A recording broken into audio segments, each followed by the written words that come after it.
Operation സിന്ദൂറുമായി ബന്ധപ്പെട്ട് ലോക്സഭയിൽ ഇന്ന് ചർച്ച നടക്കുകയാണ്. അതിന്റെ ഭാഗമായി ശശി തരൂർ സംസാരിക്കണമെന്നാണ്, ചർച്ചയിൽ പങ്കെടുക്കണമെന്നായിരുന്നു കോൺഗ്രസിന്റെ ആഗ്രഹം. ആ ആഗ്രഹത്തിന് പിന്തുണ പ്രഖ്യാപിക്കാൻ ശശി തരൂർ തയ്യാറായിട്ടില്ല.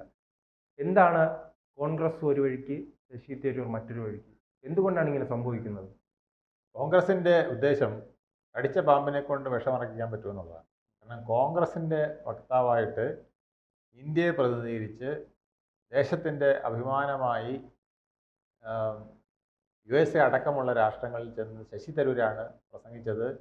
ഓപ്പറേഷൻ സിന്ദൂർ എന്താണെന്നും അതിൻ്റെ ലക്ഷ്യം എന്തായിരുന്നെന്നും അതിൽ ഇന്ത്യയുടെ എത്രത്തോളം മഹനീയമായ സ്റ്റാൻഡാണ് ഉണ്ടായിരുന്നെന്നും പാകിസ്ഥാൻ എത്ര നീചമായ പ്രവൃത്തിയാണ് ചെയ്തതെന്നും ലഷ്കർ എ തോയ്ബ അടക്കമുള്ളവർ നടത്തിയ ഈ ഭീകരാക്രമണം മതം പറഞ്ഞുകൊണ്ട് നടത്തിയ ഒരു വേട്ടയായിരുന്നെന്നും ഒക്കെയുള്ള കാര്യങ്ങൾ പൂർണ്ണമായും വിശദീകരിച്ചത് ശശി തരൂരാണ് കോൺഗ്രസിന് വേണ്ടി.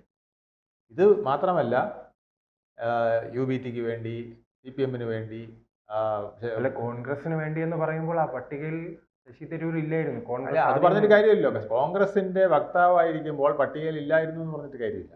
കോൺഗ്രസിന്റെ ആള് തന്നെയാണ്, അല്ലെങ്കിൽ അവർ അന്ന് പാർട്ടിയിൽ നിന്ന് പുറത്താക്കണം. അതാണ് പാർട്ടി ചെയ്യേണ്ടത്. ഒരു ചെറിയ ഇപ്പോൾ DCC പ്രസിഡന്റിനെ വരെ ഇവിടെ പുറത്താക്കുകയാണ് ഒരു ചെറിയ കാര്യത്തിന്. പാലോട് രവി ഒരു ചെറിയ കാര്യം പറഞ്ഞതിന്, ഒരു സത്യം പറഞ്ഞതിന് പാലോട് രവിയെ പുറത്താക്കുകയാണ് ചെയ്തത്. അതിനുള്ള ധൈര്യം കോൺഗ്രസിന് ഇല്ലെന്നാണ് വിമർശനം. അതുകൊണ്ടാണ് ഇപ്പോൾ ശശി തരൂർ അതിന് വഴങ്ങാത്തത്. ഒരിക്കലും ഇത് വഴങ്ങാൻ ഇരിക്കാൻ കഴിയില്ല. കാരണം വിപ്പ് ലംഘിക്കലാണ് അത്. ശരിക്കും ഒരാളോട് ഇന്ന വിഷയത്തിൽ സംസാരിക്കാൻ പറഞ്ഞ് സംസാരിച്ചില്ലെങ്കിൽ ആ നോട്ടീസ് അവിടെ കൊടുക്കുകയും അദ്ദേഹം എണീക്കുകയും ചെയ്തില്ലെങ്കിൽ വിപ്പ് ലംഘനമാണ്. പക്ഷേ അത് കോൺഗ്രസിന് അതിനുള്ള ധൈര്യമില്ല. അങ്ങനെ വിപ്പ് ലംഘിച്ചതായിട്ട് കാണിക്കാനും അദ്ദേഹത്തിനെ പുറത്താക്കാനുമുള്ള ധൈര്യമില്ല. പുറത്താക്കിയാൽ അദ്ദേഹം അതിനേക്കാൾ ശക്തമായി ഉയർന്നു നിന്ന് ശബ്ദിക്കുമെന്നുള്ളത് കോൺഗ്രസിനറിയാം. കോൺഗ്രസ് ഇരയിട്ട് മീൻ പിടിക്കാനുള്ള നോട്ടമാണ്. ഇപ്പോൾ എങ്ങനെയെങ്കിലും ശശി തരൂരിനെ ഏതെങ്കിലും വിഷയത്തിൽ കൊണ്ടുവന്ന് വീണ്ടും അദ്ദേഹം അന്തർദേശീയമായി പറഞ്ഞ കാര്യങ്ങൾക്ക് എതിരായിട്ട് പറയിച്ച് അദ്ദേഹത്തിനെ ട്രാപ്പിലാക്കാൻ നോക്കുകയാണ്. അദ്ദേഹത്തിന് ബുദ്ധിപൂർവ്വം മനസ്സിലാക്കാനുള്ള കഴിവുണ്ട്. ആ കഴിവ് അദ്ദേഹം ഉപയോഗിച്ചു എന്നുള്ളതാണ് ഇപ്പോൾ ഈ നിഷേധത്തിൽ നിന്ന് നമ്മൾ മനസ്സിലാക്കേണ്ടത്. അതുവഴി അദ്ദേഹം 2 മെസ്സേജാണ് കോൺഗ്രസിന് കൊടുത്തിരിക്കുന്നത്. ഒന്ന്, നിങ്ങളുടെ ഈ കൊച്ചു ബുദ്ധി കൊണ്ട് എൻ്റെ അടുത്ത് വരരുത്.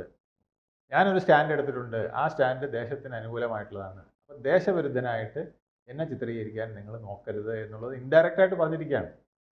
അതിനേക്കാൾ ഇൻഡയറക്റ്റായിട്ട് അപ്പോൾ അതിൻ്റെ അർത്ഥം വരുന്നത് കോൺഗ്രസ് നേതൃത്വം ദേശവിരുദ്ധമായാണ് കാര്യങ്ങൾ നടപ്പിലാക്കുന്നതെന്നും കൂടെയാണ് ശശി തരൂർ അതിനകത്ത് പറഞ്ഞു വയ്ക്കുന്നത്. നിങ്ങൾ ചെയ്യുന്ന ദേശവിരുദ്ധമായ ഒരു വിഷയം ലോകത്തെ എല്ലാവരും സമ്മതിച്ച ഓപ്പറേഷൻ സിന്ദൂർ, ഇന്ത്യയിലെ മുഴുവൻ ജനങ്ങളും അംഗീകരിച്ച ഓപ്പറേഷൻ സിന്ദൂർ, അതിനെതിരായിട്ട് എന്നെ പ്രസംഗിക്കാൻ വിളിക്കുമ്പോൾ അത് ദേശവിരുദ്ധമാണെന്ന് തന്നെയാണ് ശശി തരൂർ സ്ഥാപിക്കുന്നത്. അല്ല, അതെന്തുകൊണ്ടാണ് കേരളത്തിൽ ഉൾപ്പെടെ ഒരു പാർട്ടി പരിപാടികളിലും ശശി തരൂരിനെ പങ്കെടുപ്പിക്കുന്നില്ല? ദേശീയ തലത്തിലായാലും പൂർണ്ണമായി തന്നെ അവഗണിക്കുകയാണ്. അങ്ങനെ ഒരു അവഗണിക്കുന്ന ഒരു നേതാവിനെ പ്രധാനപ്പെട്ട ഒരു ചർച്ച വരുമ്പോൾ ക്ഷണിക്കുകയാണ്. അത് അവരുദ്ദേശിക്കുന്നത് വിപ്പ് ലംഘിച്ചു എന്നെങ്കിലും ഒക്കെ പറയാൻ വേണ്ടിയിട്ടുള്ള ഒരു തുടക്കമാണ്. വിപ്പ് ലംഘിക്കുകയാണ്, നിരന്തരം അയാൾ വിപ്പ് ലംഘിക്കുകയാണ്. അപ്പോൾ ഞങ്ങൾക്ക് ഇതല്ലാതെ മറ്റു മാർഗമില്ല. ഓപ്പറേഷൻ സിന്ദൂർ സംസാരിക്കാൻ പറഞ്ഞു, സംസാരിച്ചില്ല. അടുത്ത ഒരു കാര്യത്തിന് കൈപൊക്കാൻ പറഞ്ഞു, കൈപൊക്കിയില്ല. അടുത്ത ഒരു സാധനത്തിന് പാർലമെന്റിൽ എത്താൻ പറഞ്ഞു, എത്തിയില്ല. ഇങ്ങനെ 2-3 വിഷയങ്ങളായി കഴിഞ്ഞാൽ പിന്നെ എപ്പോൾ വേണേലും പുറത്താക്കാനുള്ള ഒരു പ്രമേയം കൊടുക്കാൻ, ഒരു നോട്ടീസ് കൊടുക്കാനായിട്ട് കഴിയും എന്നുള്ളതാണ് അവരുടെ സ്വപ്നം. അല്ല, ഇത്രയും തവണ കാത്തിരിക്കേണ്ട ഗതികേടിലാണോ കോൺഗ്രസ്? തീർച്ചയായിട്ടും. കാരണം ഇപ്പോൾ 2 കാര്യങ്ങളാണ്. 3 മാസത്തിനകം ഇവിടെ തദ്ദേശ സ്വയംഭരണ തെരഞ്ഞെടുപ്പ് വരുന്നു. അത് കഴിഞ്ഞ് വീണ്ടും ഒരു 3-4 മാസം കഴിയുമ്പോഴേക്കും നിയമസഭാ തെരഞ്ഞെടുപ്പ് വരുന്നു.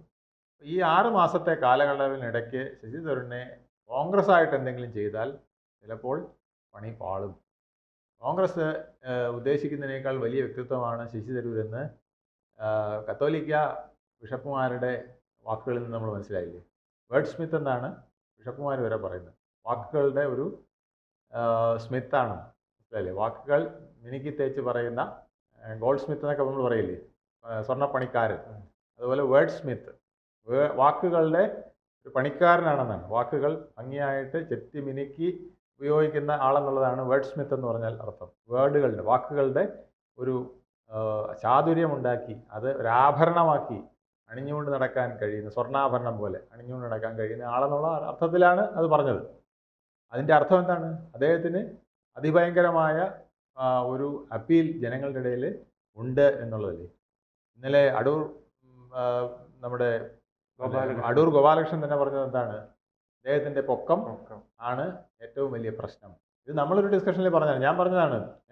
AICC ഓഫീസിലൊരു ഫ്രെയിം വെച്ചിട്ടുണ്ട് ഗേറ്റിൽ. ആ ഫ്രെയിം 4 അടിയാണ്. 4 അടി എന്ന് പറഞ്ഞാൽ രാഹുൽ ഗാന്ധിക്ക് കടന്നു പോകാനുള്ളതാണ്, മനസ്സിലായില്ലേ? അതിൽ കൂടുതലുള്ളവരാരും അതിലെ കടക്കരുത്. അതിൽ കൂടുതലുള്ളവരുണ്ടെങ്കിൽ വളഞ്ഞ് കുനിഞ്ഞ് കടന്നു പോകണം. അപ്പോൾ 6 അടി 7 അടിയുള്ള അല്ലെങ്കിൽ അതിനേക്കാൾ ലോക സ്റ്റാറ്റസ് ഉള്ള ശശി തരൂരിന് അതുവഴി കടന്നു പോകാൻ പറ്റില്ല. ശശി തരൂർ കുനിയാനും തയ്യാറില്ല. ഇപ്പോൾ അതാണ് കാണിച്ചിരിക്കുന്നത്. ശശി തരൂർ കോൺഗ്രസ് വയ്ക്കുന്ന ചെറിയ കുരുക്കുകൾക്കകത്ത് കുനിഞ്ഞു പോകാൻ തയ്യാറല്ല. അത് തന്നെയാണ് ഓപ്പറേഷൻ സിന്ദൂറിലും ഇപ്പോൾ സംഭവിച്ചത്. അല്ല, അദ്ദേഹം നിവർന്ന് നിൽക്കുമ്പോൾ കോൺഗ്രസിൽ നിൽക്കാനും ബുദ്ധിമുട്ടുണ്ടല്ലോ. കോൺഗ്രസ് നിൽക്കാൻ അദ്ദേഹത്തിന് ബുദ്ധിമുട്ട് വരും. പക്ഷെ അദ്ദേഹം പിണങ്ങി പോകാനും തയ്യാറല്ല. ഞാനന്ന് പറഞ്ഞത് അതുകൊണ്ടാണ്. ഇതൊരു വലിയ പ്രതിസന്ധിയിലേക്കാണ് കോൺഗ്രസ് പോകുന്നത്. അവർക്ക് ഡിഫമേഷൻ ലോ കറക്റ്റായിട്ട് അപ്ലൈ ചെയ്യാൻ പറ്റാത്ത വിധത്തിൽ ശശി തരൂർ ഇങ്ങനെ മാറി മാറി കളിച്ചുകൊണ്ടിരിക്കുകയാണ്. അപ്പോൾ ആ പ്രതിസന്ധിയിൽ അപ്പോൾ സാർ ഉദ്ദേശിക്കുന്നത് തെരഞ്ഞെടുപ്പാണ് സാർ സൂചിപ്പിച്ചത്. അപ്പോൾ കുറച്ച് വർഷങ്ങൾ ഇങ്ങനെ മുന്നോട്ട് പോകുമല്ലേ ഈ പ്രശ്നം? ശശി തരൂരിനെ അവർക്ക് ഒന്നുകിൽ ശശി തരൂർ സ്വയം കളഞ്ഞിട്ട് പോട്ടെ, ഇതുപോലുള്ള വിമിഷ്ടങ്ങൾ ഉണ്ടായിക്കൊണ്ടിരുന്നും കളഞ്ഞിട്ട് പോട്ടെ എന്നാണ് അവർ നോക്കുന്നത്. പക്ഷേ ശശി തരൂർ അങ്ങനെ പോവില്ല. BJPയും അദ്ദേഹത്തിനോട് അങ്ങനെ വരാനായിട്ട് പറയുകയില്ല. നിങ്ങൾ അവിടെ നിന്ന് മാക്സിമം കുഴപ്പങ്ങൾ ഉണ്ടായിക്കോ, ഞങ്ങളതിന് അനുകൂലമാണ് എന്നുള്ള രീതിയിലാണ് BJPയും നരേന്ദ്രമോദിയും നയമെടുത്തിരിക്കുന്നത്. ഇപ്പോൾ പലരും പറയുണ്ടായി ഉടനെ തന്നെ ഇപ്പോൾ അദ്ദേഹത്തിനെ ഉപരാഷ്ട്രപതിയാക്കുമെന്ന്. ഉപരാഷ്ട്രപതി ഒന്നും ആക്കേണ്ട കാര്യമില്ല. ആക്കാനുള്ള മിഷനും അല്ല അദ്ദേഹത്തിനെ ഏൽപ്പിച്ചിരിക്കുന്നത്. BJP ഓരോ പ്രവൃത്തി ചെയ്യുമ്പോഴും ഓരോ ആളിനെ ഫോക്കസ് ചെയ്യുമ്പോഴും അയാൾക്കൊരു മിഷൻ കൊടുത്തിട്ടുണ്ട്. ആ മിഷൻ എന്താണോ അതയാൾ ചെയ്യണം. ആ കാര്യമാണ് ചെയ്യാനാണ് തരൂരിനെ നിയോഗിച്ചിട്ടുള്ളത്. തരൂർ അത് ഭംഗിയായി ചെയ്തുകൊണ്ടിരിക്കുകയാണ്. അത് കോൺഗ്രസ്സിന് വിമർശനം ഉണ്ടായിക്കൊണ്ടിരിക്കുകയാണ്. ഇത് കോൺഗ്രസ്സിന് മനസ്സിലാകാത്തത് എന്താണെന്ന് ചോദിച്ചു കഴിഞ്ഞാൽ ഒറ്റ കാര്യമേ ഉള്ളൂ. ഇപ്പോൾ കേരളത്തെ സംബന്ധിച്ചിടത്തോളം കോൺഗ്രസിൻ്റെ ഏറ്റവും വലിയ പിടിവള്ളി കേരളമാണ്. രാഹുൽ ഗാന്ധിക്ക് ജയിക്കണമെങ്കിൽ, പ്രിയങ്ക ഗാന്ധിക്ക് ജയിക്കണമെങ്കിൽ, ലോക്സഭയിലേക്കാണ് മത്സരിക്കുന്നതെങ്കിൽ സോണിയാഗാന്ധിക്ക് പോലും ജയിക്കണമെങ്കിൽ ഇപ്പോൾ കേരളത്തിൽ വരേണ്ട അവസ്ഥയാണ്. എങ്ങനെയോ മൊയിൽ ചത്തു എന്ന് പറഞ്ഞ പോലെ ഭാഗ്യത്തിന് അവിടെ UP-യിൽ രാഹുൽ ഗാന്ധി രക്ഷപ്പെട്ടതാണ് അല്ലേ? അതല്ലെങ്കിൽ രാഹുൽ ഗാന്ധി ഇവിടെ വന്ന് തന്നെ മത്സരിച്ചേനെ. അപ്പം അത് വ്യക്തമാക്കുന്നത് അഖിലേഷ് യാദവ് കഴിഞ്ഞ 5 കൊല്ലം കൊണ്ട് പണിയെടുത്തു, അതിൻ്റെ ഗുണം ലഭിച്ചത് SP-യുടെ വോട്ടാണ് കോൺഗ്രസിൻ്റെ ലേബലിൽ കിട്ടിയിരിക്കുന്നത്. അത് അഖിലേഷ് പലപ്പോഴും പറയാറുണ്ട്.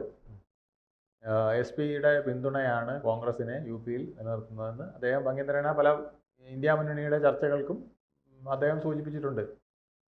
ഇത്രയും നാണം കെട്ടിട്ടും കോൺഗ്രസ് ഇന്ത്യ മുന്നണിയിൽ പോലും നിൽക്കുന്നത് അതുകൊണ്ടാണ്. മറ്റ് ഗത്യന്തരമില്ല. അവിടെ മമത എതിർക്കുന്നു, കെജ്രിവാൾ എതിർക്കുന്നു. ഇവൻ അഖിലേഷ് യാദവ് പോലും നല്ല തൃപ്തിയായിട്ടുള്ള മറുപടിയല്ല പറയുന്നത്. ബാക്കി മുന്നണി ഘടകകക്ഷികളും അത്ര തൃപ്തിയിലല്ല. എന്നിട്ടും കോൺഗ്രസിന് ഇന്ത്യ മുന്നണിയിൽ പോലും നിൽക്കേണ്ട അവസ്ഥയാണ് ഉള്ളത്. ഇന്ത്യ മുന്നണിയിൽ ഒരു പ്രമുഖ കക്ഷിയാണെന്നുള്ള ഒരു സ്ഥാനം ഇപ്പോഴും കോൺഗ്രസിന് കിട്ടുന്നില്ല എന്നുള്ളതാണ്. ഇത് സൂചിപ്പിക്കുന്നത് കോൺഗ്രസിൻ്റെ നിലപാടുകൾ കറക്റ്റല്ല. ഇന്ത്യയിൽ എല്ലാവരും അഭിമാനത്തോടു കൂടി കണ്ടിരുന്ന ഓപ്പറേഷൻ സിന്ദൂറിനെ കോൺഗ്രസ് ഇപ്പോഴും അംഗീകരിക്കാൻ തയ്യാറല്ല എന്നുള്ളതാണ്.